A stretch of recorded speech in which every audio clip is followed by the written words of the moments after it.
Welcome to TheStreet.com TV. I'm Farnoosh Torabi, proudly taking a closer look into Jim Cramer's new book, Stay Mad for Life. It is Jim's fourth book? Yeah, well, fifth book, yeah. Actually, fifth book. Fifth right. book? Yeah. That is so impressive. Now, Jim, one thing that caught my eye in this book, because you don't talk about it all the time on your show or in your writings, is mutual funds. No, I've actually literally avoided it studiously. I've always felt that it was, okay, I'll be kind of a Wall Street confidential here, beneath me.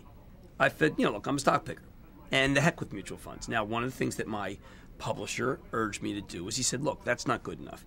Most of the people don't have time to build that portfolio that you tell them to. And you've been adamant, even at the beginning of Real Money, saying, listen, this book's too hard for you. Mm-hmm. I mean, I started with Real Money, this book's too hard for you.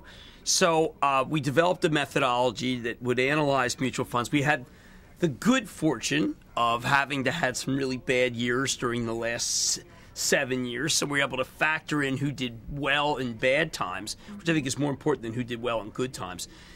We also had the good fortune of having a tremendous researcher, Nick Nosara, run these numbers for months and months and months, which is a tremendous amount of work on it. And we've produced some really great funds. And I would suggest that most of the people who buy this book just turn to the last chapter.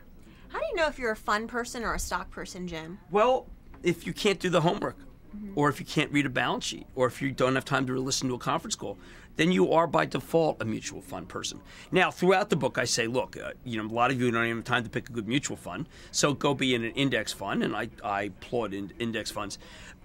Can I just say that this is a book that is, with the exception of the asset allocations, not controversial. I make that point because all my life I've hectored others. And I do make the point at the beginning saying, listen, I didn't like a lot of the personal finance books, but I've always said that you can do it better than a mutual fund. What I'm saying in this book is I wanted to create a realistic perspective. If you read Real Money with a jaundiced eye, you will say, hey, look, Jim's saying that anybody can play in the NBA, but they can't. It's not fair. Only some guys can get in the NBA, a very rare group of people.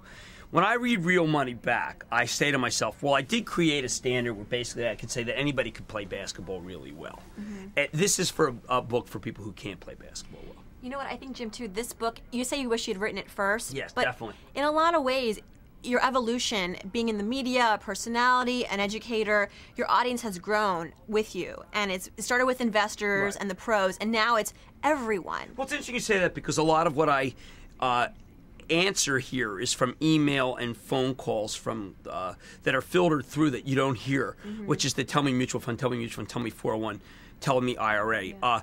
Everybody I meet, literally everyone I meet, is asking me about 401k and IRA or saving for kids or retirement. They never ask me about the individual stocks I talk about.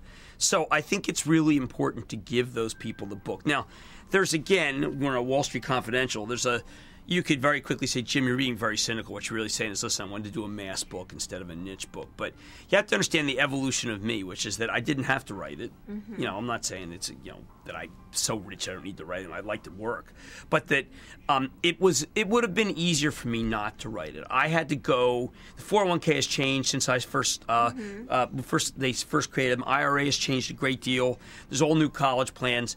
I had to do a massive amount of work to do this book, as did my nephew Cliff. And it was not, Real Money just came to, Real Money was basically my handbook at my hedge fund. Mad Money was from the mistakes I saw people do with my show. It was a cautionary book. The critical media would do well to read that book because I am far ahead of their criticisms about the show. This was the one for people who, let's say you're 18, let's say you're 50, let's say you're a kid. This is for you, and Real Money wasn't, and Mad Money, Jim Cramer's Mad Money, I'm looking at the audio books there, wasn't for you either. Well, this is definitely for me. Yeah, you don't need the darn show to read this. All right. Thanks so much, Jim Cramer. Congratulations again. The book is called Stay Mad for Life. Get rich, stay rich. Get your kids even richer. That's even more important, I think. That's the future. We're excerpting a bunch of these for TheStreet.com. Make sure you check all of those out. I'm Farnoosh Torabi. Stay tuned.